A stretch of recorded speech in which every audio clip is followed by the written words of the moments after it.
Hello દોસ્તો, કેમ છો? તો સ્વાગત છે આપણા નવા વિડીયોમાં. તો આજે આપણે વાત કરીશું કે સ્પર્ધાત્મક પરીક્ષા એટલે કે ગવર્મેન્ટ એક્ઝામની તૈયારી કરો છો જેટલા પણ, તો હવે આપણે કેવી રીતે તૈયારી કરવી જોઈએ, જેમાં બધી ભરતી આવી જાય, સીસીની આવી જાય, સચિવાલય, બિન સચિવાલય, પછી ક્લાર્કની આવી જાય, બરાબર, તલાટીની આવી જાય, પછી ઇવન તમે પોલીસની તૈયારી કરતા હોય એમાં કોન્સ્ટેબલ પીએસ આવી જાય, પછી જીપીએસની તૈયારી કરતા હોય ક્લાસ 1 2 ની ડીવાયએસઓ એસટીઆઈ કોઈ બી હોય, બરાબર. એ બધી પરીક્ષાની તૈયારી કેવી રીતે કરવી, એમાં શું શું ધ્યાન રાખવું જોઈએ, અને એમાં શું સ્ટ્રેટેજી રાખવી જોઈએ જેમાં આપણે ઓછા સમયમાં પછી પરીક્ષા પાસ કરી શકીએ, બરાબર. તો એ બધું આપણે આમાં ડિસ્કસ કરીશું. કેટલું સમય લાગી શકે છે આપણી તૈયારીમાં, તો એ બધું આ વિડીયોમાં આપણે કવર કરી લઈશું. તો વિડીયો લાસ્ટ સુધી બન્યા.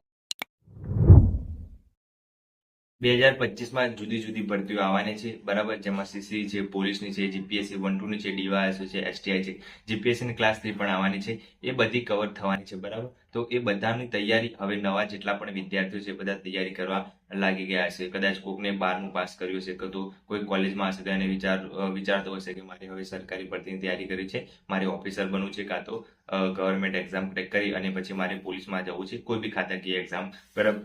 તો એ બધી રીતનું તૈયારી કેવી રીતે કરી એ બધું વાત બરાબર છે, પણ શરૂઆત ક્યાંથી કરવી જોઈએ? જો તમે શરૂઆત નવા વિદ્યાર્થીઓ છો, બરાબર, 12મું પાસ કરીને હવે કદાચ 12મા પાસ ઉપર ખાલી કોન્સ્ટેબલની એક્ઝામ છે એ જ રહી છે, બાકી તલાટી, જુનિયર ક્લાર્ક એ બધી ગ્રેજ્યુએશન લેવલ ઉપર થઈ ગઈ છે, બરાબર.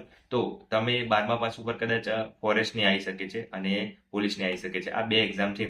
તો એ બે એક્ઝામ 12મા પાસ વાળા જે નવા છે એમને તૈયારી કરવી હોય તો એ લોકો પહેલા બેઝિક છે એ પહેલા જાણી લો કે સિલેબસ શું છે. કોઈ બી એક્ઝામ તમે તૈયારી કરવા માંગો છો, જેમ કે જીપીએસસી નો અલગ સિલેબસ છે, હવે પોલીસનો અલગ સિલેબસ છે, તલાટીનો, જુનિયર ક્લાર્કનો એટલે સીસી નો અલગ સિલેબસ છે, પછી આપણે ફોરેસ્ટનો અલગ સિલેબસ છે. એટલે જે પણ એક્ઝામની તમે તૈયારી કરવા માંગો છો પર્ટિક્યુલર, બરાબર. પહેલા એવું હતું કે કોઈ એક એક્ઝામની તૈયારી કરતા હોય તો બીજી તમે એક્ઝામ આપો તો એ પણ ક્રેક થઈ જાય, ત્રીજી આપો તો થઈ જાય, કેમ કે બધામાં પહેલા ઓલમોસ્ટ સિલેબસ બધું સેમ હતું. જેમાં આપણે વાત કરીએ કે કદાચ વર્લ્ડ બોક્સની તમારી જોડે પેલી જનરલ નોલેજ બુક હોય એ યુઝ કરતા હોય પહેલા જૂના વિદ્યાર્થીઓ જેટલા જોબ લાગી ગયા છે, તો પહેલા એ બુક વાંચીને પણ બધા સફળ થઈ ગયા છે. પણ અત્યારે એવું છે કે ટ્રેન્ડ બદલાઈ ગયો છે. હવે ક્લાસ 3 ની હોય કે જીપીએસસી 1 2 ની બધાનો સિલેબસ છે એ બધું સેમ થઈ ગયું છે, બરાબર. પેપર પેટર્ન પણ એવી રીતે થઈ ગઈ છે.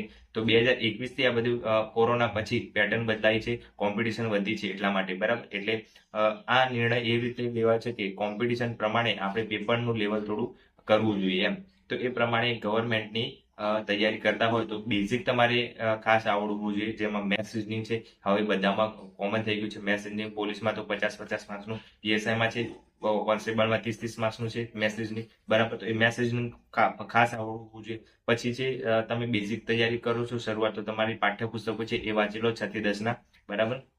6 થી 10માં સામાજિક વિજ્ઞાન આવે છે એ વાંચી લો, બરાબર. અને ઇતિહાસ, ભૂગોળ, કલ્ચર માટે અલગથી બુકો લાવી દો. એનસીઆરટી યુઝ કરો. હવે એનસીઆરટી હવે બધા ઓથેન્ટિક યુઝ કરે છે, કેમ કે માન્ય એ જ રાખવામાં આવે છે. એમસીક્યુએસ કદાચ ખોટો પડે પેપરમાં તો એનો જવાબ સાચો એનસીઆરટીમાં જોવામાં આવે છે, બાકી જીસીઆરટી વેલિડ નથી. એટલા માટે એનસીઆરટીના પાઠ્યપુસ્તકોમાં ઇતિહાસ, ભૂગોળ વાંચો, કરી નાખો, બરાબર. એ બધામાં કોમન છે. અને મેન વસ્તુ બંધારણ બધી એક્ઝામોમાં હોય છે, અને કોન્સ્ટેબલ અને પીએસઆઈમાં 30-25 માર્ક્સનું છે. એટલા માટે બંધારણ ખાસ કરી રહ્યું છે. બંધારણ છે એ તમે યુઆરમાંથી કરી શકો છો, કાં તો કાઝીનું છે એ પણ સારું હોય છે. તો બંનેમાંથી કોઈ પણ એકનું કરી શકો છો, બરાબર. તો આ જે કોમન સબ્જેક્ટ છે, ઇતિહાસ, ભૂગોળ, વારસો, બંધારણ, મેથ્સ, રીઝનિંગ અને કરંટ અફેર અને જીકે, બરાબર. આટલા સબ્જેક્ટ છે બધા કોમન હોય છે, એટલે બધી એક્ઝામમાં કામ લાગે. તો આ સીસી હોય કે પછી પોલીસની હોય, પીએસઆઈની હોય, બધામાં, બરાબર.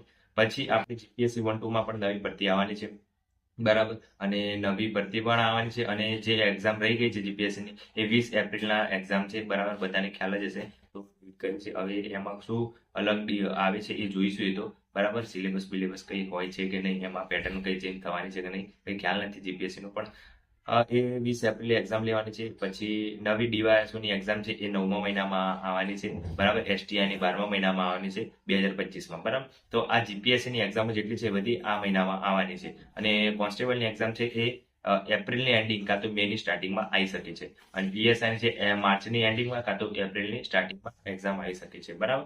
તો આ રીતની છે. અને નવી પોલીસની ભરતી છે એ સપ્ટેમ્બરમાં ચાલુ થશે કદાચ ફોર્મ ભરાવાના. તો બધા ખાસ કરીને તૈયારી કરતા હોય તો અત્યારથી લાગી જજો. જે સબ્જેક્ટ કરવાનો બાકી છે એ કરી દેજો.